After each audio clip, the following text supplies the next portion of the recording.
Hi hello నమస్తే welcome back to the channel. నేను మీ Ram. Kannappa 2 teaser అయితే ఈరోజు రిలీజ్ అయింది. టీజర్లో ఉన్న అనేక విషయాల గురించి సిరి మరియు రాజకీయ విశ్లేషకుడు దాసరి విజ్ఞాన్ గారితో చర్చిద్దాం. నమస్తే అన్న. నమస్తే. టీజర్ చూసారా, ఎలా అనిపించింది? నన్ను అడిగితే ఈ మధ్య కాలంలో ది బెస్ట్ టీజర్ అని చెప్తాను 100%. వై? బికాజ్ చరిత్రని చెప్పాలనుకునే వాళ్ళు చాలా తక్కువ మంది ఉంటారు, దొరకరు మనకి. బేసికలీ ఎందుకు తక్కువ మంది ఉంటారు అంటే, ఇప్పుడు ఫర్ ఎగ్జాంపుల్ చూసేవాళ్ళు కూడా తక్కువే ఉంటారు. అంటే లైక్ ఇప్పుడు రామాయణ భాగవతాలు ఇట్లాంటివన్నీ ఇతిహాసాలు తీయాలి అనుకుంటే చూసేవాళ్ళు కూడా తక్కువే ఉంటారు. నార్మల్గా మనం తీస్తే బాగా ఒక విజువల్ వండర్లా తీయాలి అంటే 500-600 కోట్లు ఖర్చు అవుతాయి. అప్పుడు ఏంటంటే వర్కౌట్ అవుద్దా లేదా మార్కెట్ పరంగా, అబ్బా ఎందుకు అన్నట్టు ఆలోచిస్తారు ప్రొడ్యూసర్లు కూడా. ఇంతకుముందు కూడా అంతే. పాత రోజుల్లో కూడా ఇలాంటివి ఇప్పుడు ఫర్ ఎగ్జాంపుల్ టీవీలో కూడా మామూలుగా చెప్పాలంటే ఈ జానపదాలు కానీ లేకపోతే ఈ టైప్ ఆఫ్ సోషియో ఫ్యాంటసీలు కానీ చారిత్రాత్మకమైనవి కానీ తీయాలి అంటే వాళ్ళు చాలా ఇబ్బంది పడేవాళ్ళు. అబ్బా డబ్బులు వస్తాయా రావా, స్లాట్ వాల్యూ ఉంటుందా ఉండదా అని చెప్పేసి. బట్ ఇప్పుడు చాలా ధైర్యం చేసి అంటే అసలు ఒక హీరో మీద డబ్బులు పెట్టాలంటే ఆ హీరోకి అంత మార్కెట్ ఉందా లేదా అని ఆలోచించే రోజులు ఇప్పుడు ప్రజెంట్ జనరేషన్. అవి ఏవి పట్టించుకోకుండా సింపుల్గా చెప్పాలంటే ఒక చారిటీ టైప్ సినిమా లాగా అనిపిస్తుంది వాళ్ళ మనసులో. నేను ఈ సినిమాని జనాలకు తీసుకెళ్ళాలి. అది ఆల్రెడీ విష్ణు గారు ఇంతకుముందు కూడా అప్పుడెప్పుడో గ్లిమ్స్ రిలీజ్ అప్పుడు కూడా చెప్పాడు టీజర్ అప్పుడు.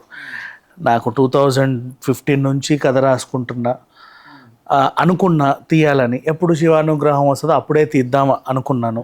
అనుకోకుండా ఓ రోజు వచ్చింది, బాగా వెళ్ళి వర్కౌట్ చేశాను, కథ మీద పట్టు వచ్చింది, అప్పుడు తీద్దాం అనుకున్నాము. అలా స్టార్ట్ చేస్తే ఇప్పటికీ ఈ జర్నీ పూర్తయింది అని. దీన్ని ఏమంటారు, ఇండోనేషియా ఎందుకు అంత దూరం ఎందుకు అనే వాళ్ళకు కూడా ఒక ఆన్సర్ ఉంది. ఇప్పుడు మనం గ్రీన్ మ్యాట్లో చేసి దాన్ని నువ్వు ఎన్ని అద్భుతాలను సృష్టించుకొని రెండరింగ్ చేయాలన్నా కూడా అంతే కాస్ట్ అవుతుంది, ఇంకా ఎక్కువ అవుతుంది. సో ఇదేంటంటే వీళ్ళకి న్యాచురల్గా వర్కౌట్ అయిపోయింది. అందరిని ఒకసారి తీసుకెళ్ళి అక్కడ పెట్టడమే, ఇంకా లొకేషన్స్ అని మనమే ఇష్టం ఉన్నట్టు ఆడుకోవచ్చు. ఇలా బడ్జెట్ తక్కువ ఇది. నువ్వు ఇదే కన్నప్ప కంప్లీట్గా నువ్వు సీజీ వర్క్ ఇచ్చావంటే నీకు 250 నుంచి 300 కోట్లు అవుతుంది బేసిక్గా. ది బెస్ట్ అవుట్పుట్ ఇచ్చారు.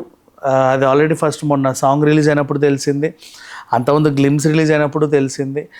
ఇక ఇప్పుడు కూడా అందరు ఆర్టిస్టులను పరిచయం చేస్తారు రిలీజ్ చేసినటువంటి. ఇంకా కొంతమంది ఉన్నారు, అందరినీ పరిచయం చేయాల, కొంతమంది హిడనే ఉన్నారు. అయినప్పటికీ కూడా ఈ మెయిన్ ఆర్టిస్టులు అందరినీ పరిచయం చేశారు, వాళ్ళ క్యారెక్టర్స్ రివీల్ చేశారు, వాళ్ళ హావభావాలు చూపించారు. బాగుంది. బట్ ఇక్కడ టాస్క్ ఏంటంటే కన్నప్ప అనేది యాక్చువల్లీ శ్రీకాళహస్తి రిలేటెడ్ స్టోరీ కదా. బట్ శ్రీకాళహస్తి అనేది ఒక నార్మల్ న్యాచురల్ అంటే ఐ మీన్ మా నార్మల్ ట్రీస్తో అట్లా ఉంటుంది. బట్ వీళ్ళు చూపెడుతుంది ఏంటంటే ఇది ఒక ఫారెన్లో తీసినట్టు తెలుస్తుంది. బట్ దానికి దీనికి పొంతన ఎట్లా కుదురుతుంది, ఎట్లా దీన్ని వర్కౌట్ చేయగలరు? ఇప్పుడు శ్రీకాళహస్తిలో మనకి ఇది ఏదైతే ఉందో అప్పుడు కన్నప్ప జరిగినప్పుడు ఆ చెట్లు ఆ మొద్దులు అవన్నీ ఏవైతే ఉన్నాయో ఆ టైప్ లొకేషన్స్ని వెతుక్కుంటూ అక్కడికి వెళ్ళారు. కన్నప్ప నిజంగా జరిగినప్పుడు ఎవరు చూడలా, ఆ బ్యాక్గ్రౌండ్స్ ఎలా ఉంటాయో మనకు తెలియదు. ఒకప్పుడు సినిమాలో కన్నప్పని చూసి మనం పోల్చుకుంటున్నాం అంతే. ఇప్పుడు మన పక్కన ఉన్న ఊర్ల పేర్లు చెప్పి మనం పోల్చుకుంటున్నాం. మేబీ క్రియేటివిటీ అంటే ఆ మాత్రం లిబర్టీ తీసుకోవాలి, తప్పేం లేదు దాంట్లో. ఇప్పుడు ఈవెన్ బాహుబలి అయినా సరే మహాభారతంలో జరిగిన కథే, ఒక చిన్న ఉపకథ అది, దాన్ని తీసుకొని సినిమా చేశారు. అప్పట్లో నిజంగా కొండలు అంత పెద్ద వాటర్ ఫాల్ ఉన్నాయా అంటే ఏం మాట్లాడలేవు.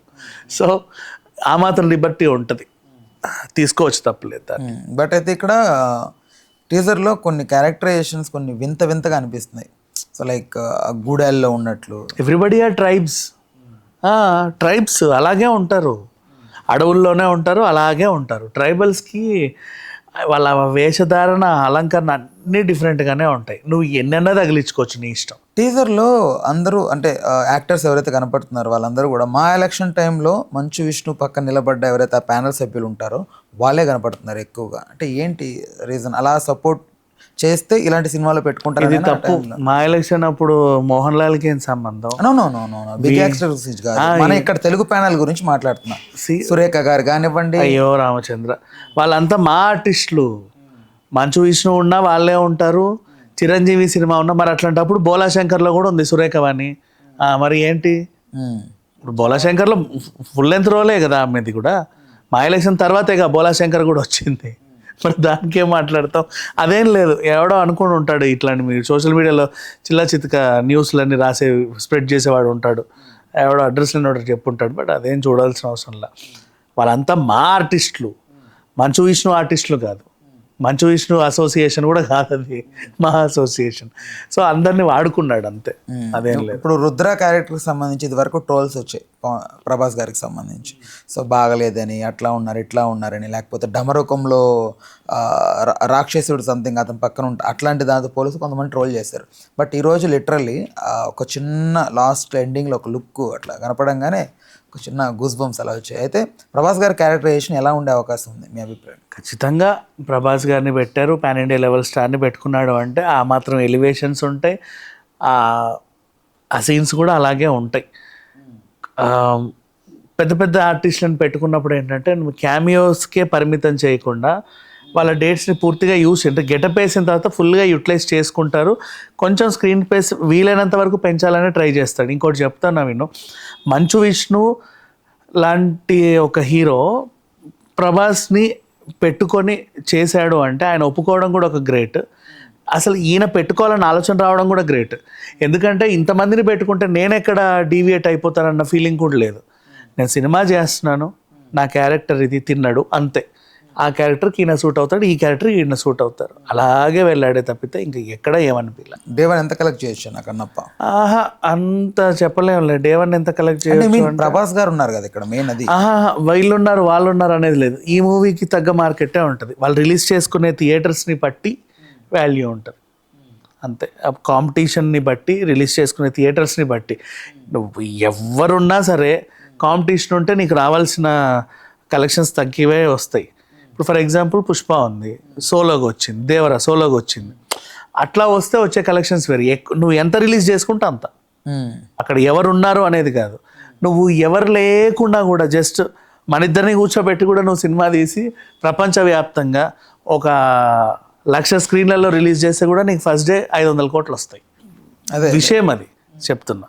సో ఇక్కడ వాళ్ళు ఉన్నారు వీళ్ళు ఉన్నారు అనేది కొనసాగింపుకు ఉపయోగపడుతుంది తప్ప ఫస్ట్ డేకి పెద్దగా యాప్టే ఉండదు. నువ్వు ఎన్ని రిలీజ్ చేసుకుంటే అంతే డబ్బులు వస్తాయి. రైట్. ఇప్పుడు కన్నప్ప అనే సబ్జెక్ట్ ఫస్ట్ నుంచి కూడా విష్ణు అనే పేరే వినపడుతుంది తప్ప దీని డైరెక్షన్ ఎవరు, కెమెరామ్యాన్ ఎవరు, ప్రొడ్యూసర్ ఎవరు, మ్యూజిక్ డైరెక్టర్ ఎవరు, ఇలాంటి ఎలిమెంట్స్కి సంబంధించి ఎక్కడ ఎస్టాబ్లిష్ అవ్వట్లేదు. అదర్ మూవీస్ కన్నిటికి కూడా బాగానే వినిపిస్తూ ఉంటుంది అబ్బాస్ అనేది. బట్ ఇక్కడ విష్ణు తప్ప ఇన్ ఫ్రంట్ ఆఫ్ ఇంకెవరు కనపట్లేదు. ఏంటి రీజన్ దీనికి? కన్నప్పకి విష్ణు తప్ప మిగతా అందరూ కనబడుతున్నారు అనేదే ఫీలింగ్ మొన్నటి వరకు మాకు. యాజ్ ఆర్టిస్ట్ వైజ్ కాదు, అందరూ కూడా టెక్నికల్ వైజ్గానే మహాభారతం డైరెక్టర్ అంట అని మొత్తం డైరెక్టర్ మీదనే ఉంది. అసలు పలానా ఆయన మ్యూజిక్ అంట అని ఆయన మీదే ఉంది ఫోకస్ అంతా. విష్ణు చాలా తక్కువ ఫోకస్ ఉంది, మిగతా వాళ్ళ మీదే ఎక్కువ ఫోకస్ నడుస్తుంది కన్నప్ప పైన. యాక్చువల్గా టైటిల్ రోల్ మాత్రమే విష్ణు, కానీ కంప్లీట్ సాంకేతిక నిపుణులనే హైలైట్ చేస్తాను. నిన్న ముంబైలో కూడా కంప్లీట్ సాంకేతిక నిపుణుల గురించే మాట్లాడారు అందరూ. ఎక్కడ చూడు వాళ్ళే హైలైట్ అవుతున్నారు. నీకు వచ్చిన ఇన్ఫర్మేషన్ ఉల్టా వచ్చింది. బట్ విష్ణు చాలా తక్కువ ఉన్నాడు, మిగతా వాళ్ళు ఎక్కువ ఉన్నారు ఆర్టిస్ట్ వైజ్గా, టెక్నికల్ వైజ్గా. అంటే ఇక్కడ మెయిన్గా అంత ఫోకస్ అవడానికి కారణం విష్ణు గారికి అంత బడ్జెట్ అని పెట్టి చేసుకోవడమా? అదేనా? అట్లా కూడా ఏం లేదు. ఆ సినిమాకి అంత అవసరం, వాళ్ళు అనుకున్న కాన్సెప్ట్కి అంత, అక్కడ విష్ణువే ఉండాల్సిన అవసరంలా. నువ్వు ఎవరిని పెట్టినా సరే, గ్రీన్ మ్యాట్లో ఒక రోబోని సృష్టించినా సరే ఆ సినిమాకి అంత బడ్జెట్ అవసరం, అక్కడ ఎవ్వరు ఉండాల్సిన అవసరం లేదు. ఇప్పుడు కన్నప్పకి రాబోయే ఛాలెంజెస్ ఏంటన్నా? ఏమీ లేవు. బంగారంలాగా సినిమా తీసుకున్నారు, హ్యాపీగా 10 మందికి చూపిద్దాం అనుకుంటున్నారు. వాళ్ళ టార్గెట్స్ ఏమీ లేవు, ఏదో సంపాదిద్దామని లేదు, ఇంకేదో చేద్దామని లేదు, కోట్లు కొల్లగొడదామని లేదు, పోగొట్టుకుందామని లేదు, ఏమీ లేవు. జస్ట్ శివుడి పైన భక్తితో ఒక సినిమా తీద్దాం అనుకున్నాడు, ప్లెజెంట్గా తీశాడు, 10 మంది చూస్తే హ్యాపీ ఫీల్ అవుతారు అంతే. అంతకు మించి వేరే ఉద్దేశాలు కూడా లేవు. మొన్నే కదా శివరాత్రి అయింది, ఐ మీన్ 4-5 డేస్ కూడా అవ్వలేదు. బట్ ఆ టైంలో రిలీజ్ చేస్తుంటే బాగుండు కదా టీజర్, ఎందుకు ఇప్పుడు వీళ్ళు? ఇప్పుడు ఆ రోజు శివరాత్రి రోజు టీజర్ రిలీజ్ చేసి ఎంత కాదనుకున్నా శివరాత్రే హిట్ అవుతుంది. ఆ రోజు శివరాత్రి హీరో, శివరాత్రి తర్వాత రిలీజ్ చేస్తే కదా కన్నప్ప హీరో.